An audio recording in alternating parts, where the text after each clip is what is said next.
je suis M. Ndiaye Albouri, aumônier musulman à la Défense nationale du Gabon et en même temps au ministère de l'Intérieur. Je suis imam de la mosquée de Louis, quartier de Libreville. Alors, l'amour de Dieu, déjà, comme on l'indique, c'est l'amour que la divinité a envers les créatures. Et l'amour en Dieu, ce serait l'amour que les créatures doivent se porter mutuellement les uns envers les autres, au nom ou pour la divinité. Définition aussi simple que cela.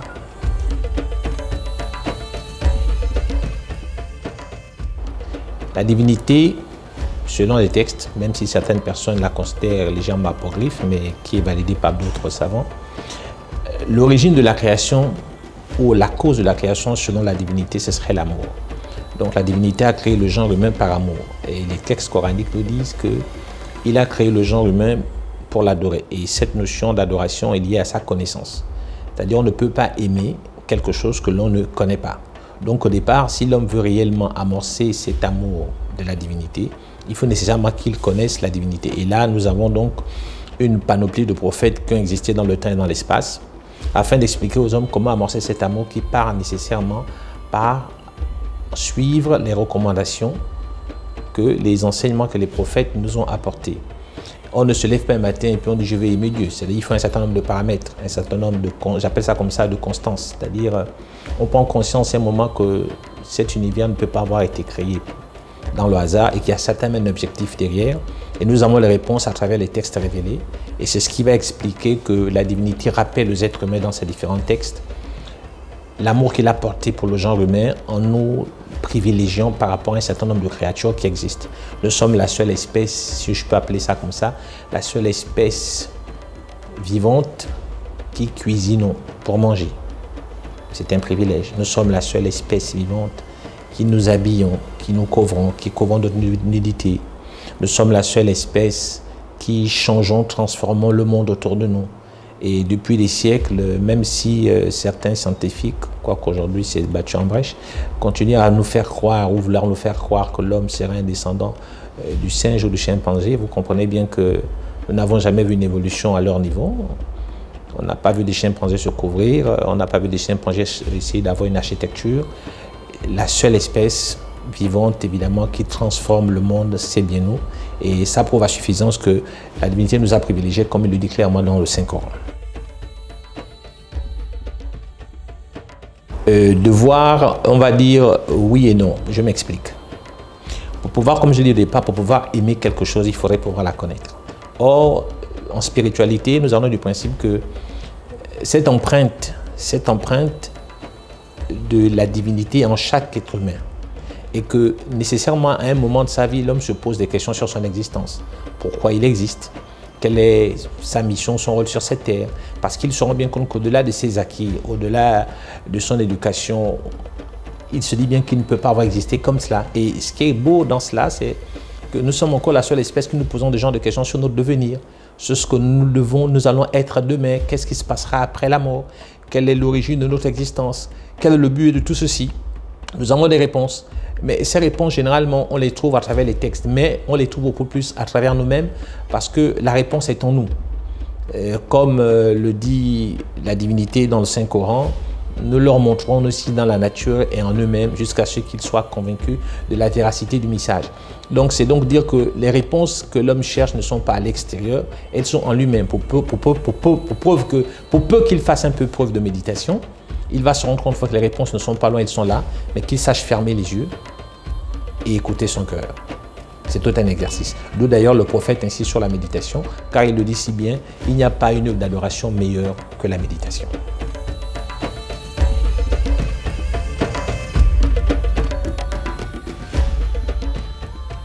Voilà, on ne peut pas évidemment aimer la divinité sans manifester cet amour. Or, la meilleure, je dis bien la meilleure manifestation de cet amour en la divinité, on doit la manifester à travers les êtres humains.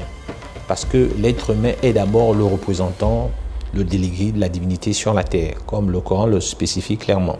C'est donc dire que le prophète nous dit, sa haute éminence, le saint prophète Mohammed béni soit-il, nous dit la meilleure des actions après la croyance en la divinité, c'est d'aimer son prochain. Il n'a pas dit d'aimer le musulman, il a dit d'aimer son prochain. Donc ici, il nous demande de faire preuve d'humanisme, l'humanité. Ailleurs, il dit, l'humanité tout entière forme une famille dont la divinité a la charge. Et le meilleur parmi vous, auprès de la divinité, c'est celui qui est le plus utile pour cette famille. C'est donc dire que les hommes devraient comprendre que si vous voulez manifester cet amour en la divinité, vous devez la magnifier ou la manifester auprès des êtres humains. Car vous ne pouvez pas prétendre aimer la divinité en négligeant les êtres humains. Ce n'est pas possible. Tout est lié en fait.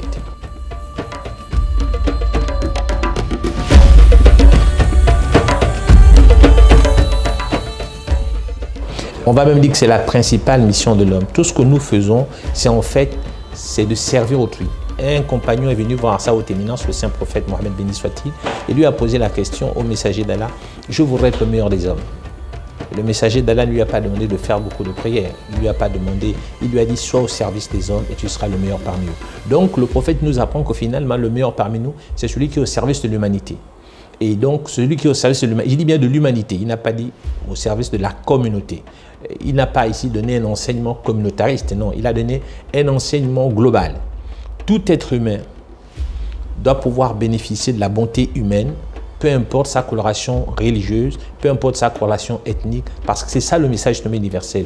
Contrairement à ce que les musulmans laissent toujours paraître malheureusement au quotidien dans les prédications, c'est donner l'impression que le Coran est un livre pour les musulmans. Non, le Coran n'est pas un livre pour les musulmans, c'est un livre qui est adressé à l'humanité tout entière. Donc, toute personne lisant le Coran doit pouvoir se retrouver dans ce message. Or, malheureusement, comme vous le constatez encore dans certaines mosquées, le Coran n'est pas facilement accessible parce qu'il y a certaines personnes qui considèrent que non, vous n'avez pas le droit de toucher le Coran parce que vous serez impur. Malheureusement, ce n'est pas l'enseignement que le prophète nous apporte, mais là encore, nous avons beaucoup à faire.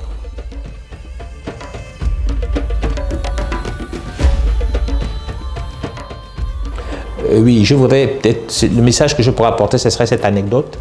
Déjà, je l'ai raconté à une de vos collaboratrices. C'est le prophète qui nous raconte cette anecdote. Et je crois qu'elle se retrouve aussi dans les textes chrétiens. Le prophète nous dit que la divinité s'est adressée au prophète Moïse en lui disant « Moïse, tu ne m'as pas rendu visite quand j'étais malade. Tu ne m'as pas donné à manger quand j'avais faim.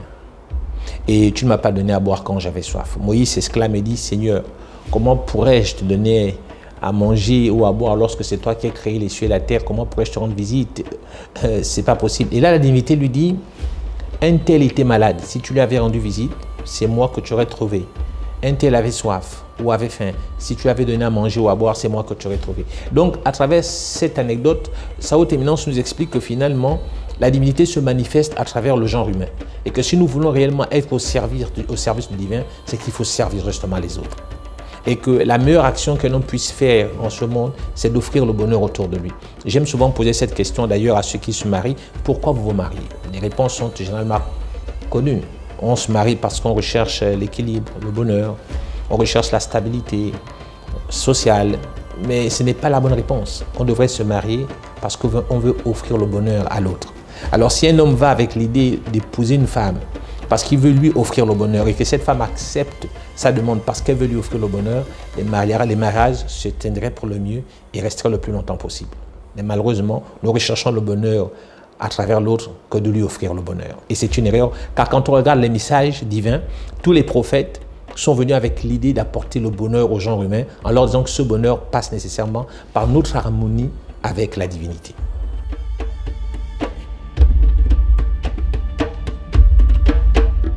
Oui, non pas seulement dans la société gabonaise, mais globalement même, on va dire de manière, on va dire mondiale. La plupart des problèmes que nous avons aujourd'hui sont liés au fait que nous n'avons pas réellement compris, et là je m'adresse certainement à moi le premier, nous n'avons pas certainement compris qu'est-ce que cela implique, la notion de l'amour en la divinité. Nous allons prier, nous faisons des jeûnes, nous faisons des actions de grâce, mais la plupart du temps, nous oublions que ceci ne peut avoir une importance en termes de potentialité spirituelle que c'est seulement si nous avons compris que nous devons rechercher l'agrément divin. Quand je parle de rechercher l'agrément divin, vous allez certainement saisir cela à travers toujours se dire de sa haute éminence, le saint prophète Mohammed béni soit-il. Il dit ceci: les croyants sont divisés en 3 catégories. Il y a les commerçants, il y a les esclaves, il y a les hommes libres.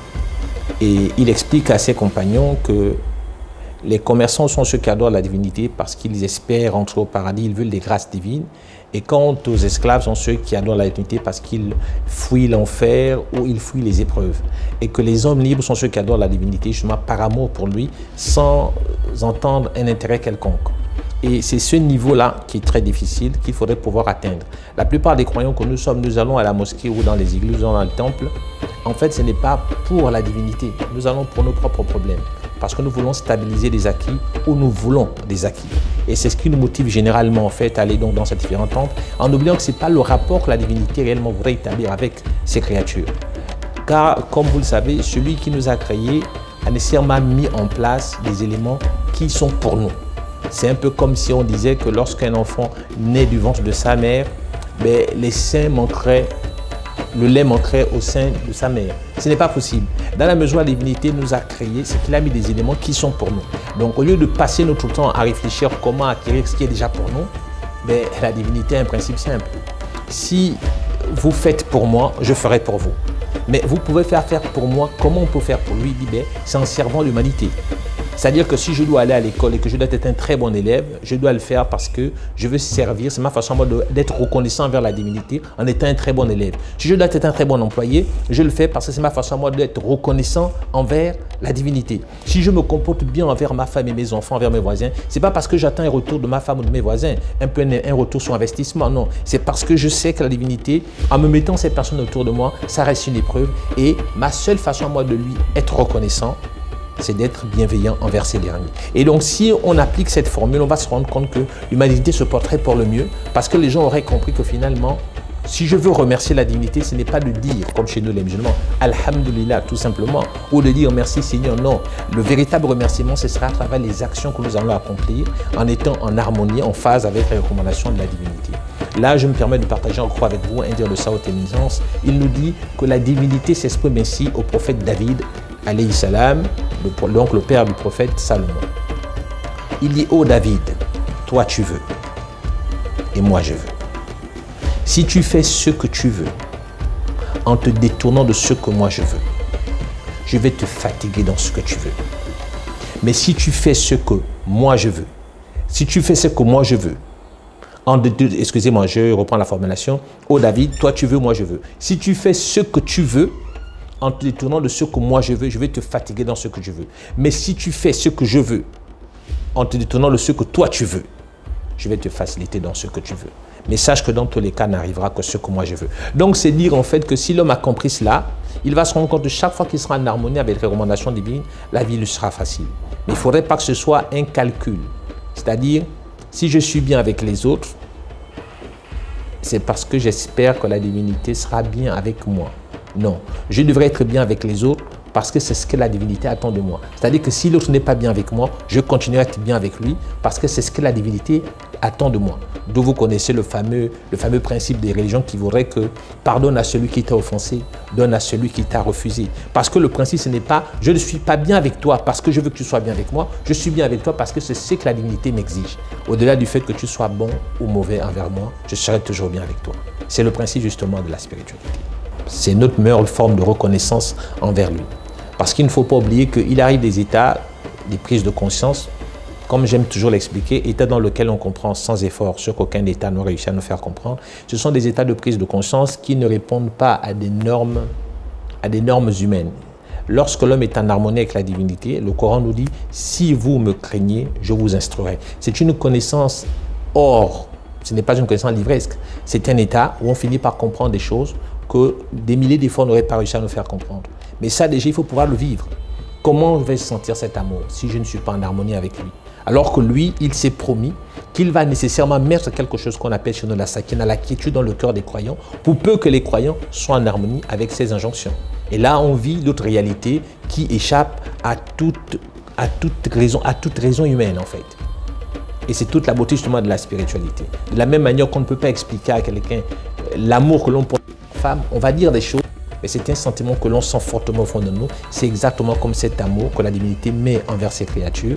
Et là, on ne peut pas s'expliquer, mais pourquoi cette personne ne dérogerait pas aux lois divines? C'est parce qu'il sent quelque chose qu'il ne peut pas expliquer, mais c'est un process. Il ne s'est pas levé un matin avec cet état. C'est tout un exercice. Et quand l'exercice arrive au bout, l'état arrive.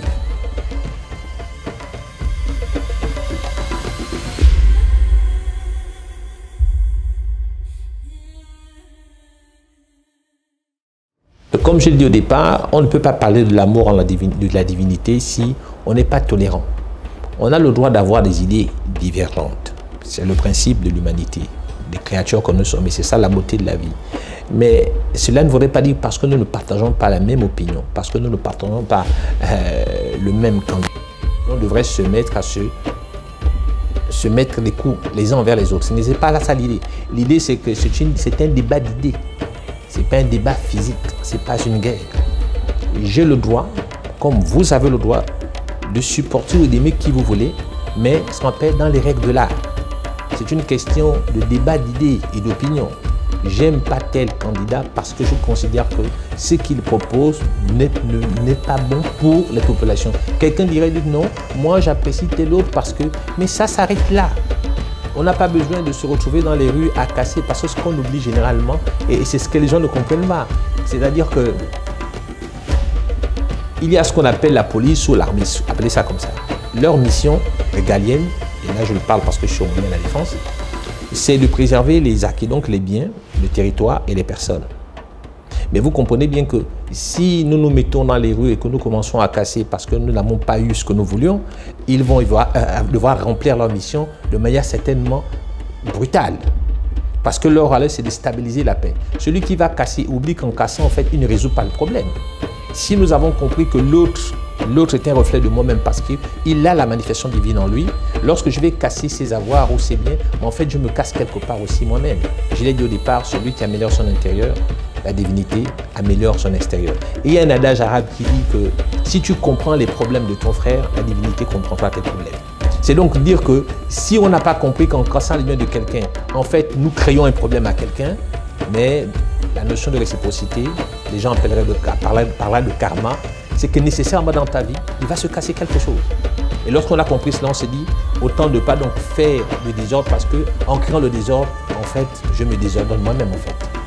Mais encore ça, là nous sommes dans des notions de spiritualité fondamentale. Vous savez, les hommes sont comme des miroirs, nous sommes le reflet les uns des autres. Et tout ce que l'homme fait à autrui ou qu'on pense contre autrui, nécessairement ça nous revient. Qu'on en soit conscient ou pas. C'est exactement, pour prendre cet exemple, un peu comme ces hommes qui frustraient leur femme et qui continuent à manger la nourriture de cette femme. Je m'explique.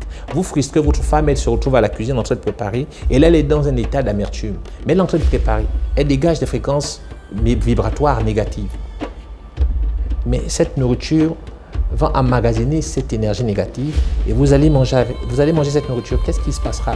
Vous serez sujet à des troubles, à des problèmes de santé que vous ne savez pas d'où cela vous vient. Parce que normalement, celle qui a préparé pour vous a été très mal à l'aise lorsqu'elle était en train de faire ce travail. Et ça, c'est valable pour votre cuisinier ou pour votre cuisinière. Donc, si on a compris cela, on se rendra bien compte en fait que ça ne sert à rien en fait de créer des états d'amertume ou de frustration parce que nécessairement le retour, il y a toujours un retour. Le prophète nous dit chaque chose retourne à son origine.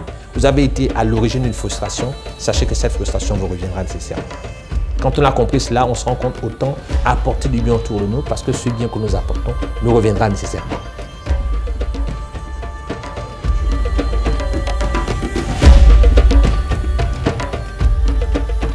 Alors le mot de fin, c'est que si nous voulons réellement être en phase avec la divinité, sa haute éminence nous dit, celui qui améliore son intérieur, la divinité améliore son extérieur. Celui qui améliore son intérieur, la divinité améliore son extérieur. Celui qui améliore ses rapports avec le divin, la divinité améliore ses rapports avec le genre humain. C'est donc dire que si nous ne faisons pas preuve de tolérance, d'acceptation de l'autre, en manifestant évidemment cet amour prétendu que nous aimons la divinité, on ne peut pas aimer la divinité si on n'aime pas le genre humain. On ne peut pas aimer la divinité si on n'aime pas l'environnement. On ne peut pas aimer la divinité si on n'aime pas notre espace. Parce que tout est lié et que tout ceci est un cadeau que la divinité nous a offert. Et nous avons le devoir de préserver ce cadeau car comme dit le prophète, la divinité s'exprime en ces termes. J'ai créé le monde pour vous, mais vous, je vous ai créé pour moi.